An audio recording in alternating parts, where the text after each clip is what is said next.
The gunman in Maine in the mass shooting, was responsible for the mass shooting, is still at large, having killed 18 people. The search is ongoing for Robert Card, 40 years old, who's facing an arrest warrant for 8 counts of murder. 8 because there are only 8 bodies confirmed, everybody. Once 18 people are identified, there will be 18 counts of murder. He should be considered armed and dangerous, police said. SWAT teams on Thursday conducted a search of the last known address associated with Card, law enforcement sources told CNN.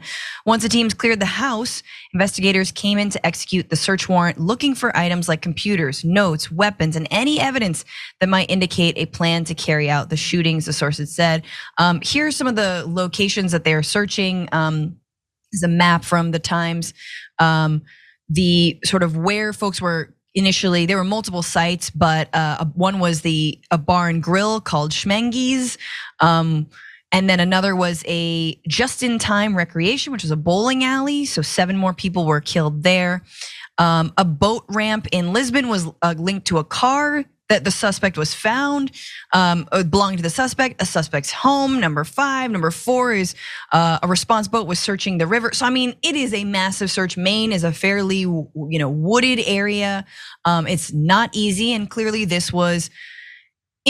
seems to be a plan. The guy had a history of mental illness, but also was a firearms instructor. And so obviously a lot of folks are asking questions about gun safety laws in the state of Maine. But a little bit more about what happened. There's been a lockdown in the state as federal and state agencies are conducting this search. The shootings in Lewiston, which is a city about 40,000 residents, took place again at that bowling alley previously known as Spare Time Recreation, and Schmengi's bar and grill about 4 miles away. The police said 7 people died at the bowling alley, 8 at the bar, and 3 at the hospital.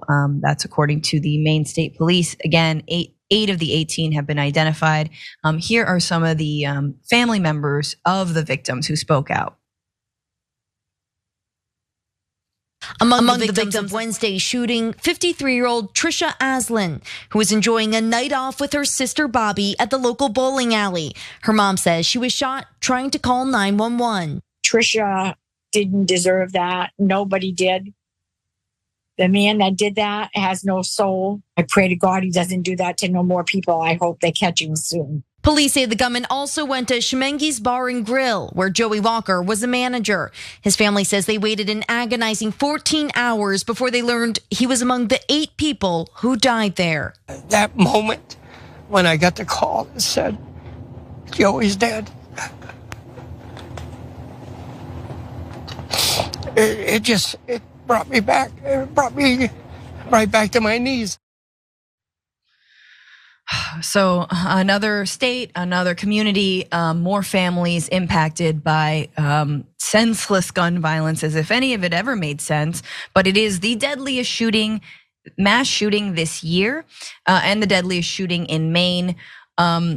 Brett, it is sort of this, like, as we've been focused on, foreign affairs and foreign policy, looking at Israel, Palestine, it's just sort of this like crude wake up call that this country has a lot of work to do ourselves. But your reactions? It's sad that it feels like there's some things that everybody has to say. You don't know if you have to say it out loud. You feel compelled to say it, but you also feel, or I'll just speak for myself. I always feel like I'm just repeating from the same script when something like this happens.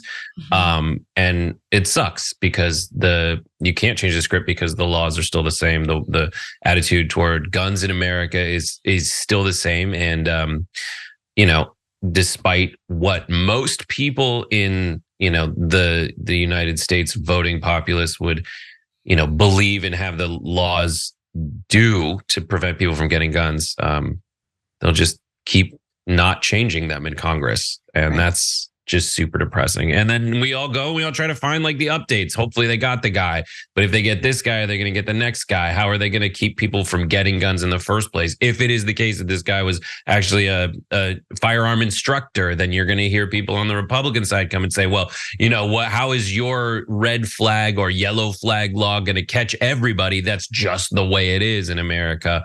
And that's devastating.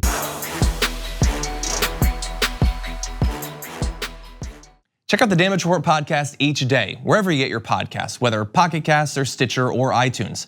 You can join me as I give you the news and stories you want, with a range of co-hosts and interview guests jumping in on the fun each day. Again, that's the Damage Report, wherever you get your podcasts. And if you get them at iTunes, don't forget to rate and review. Sometimes I'll read them live on the show.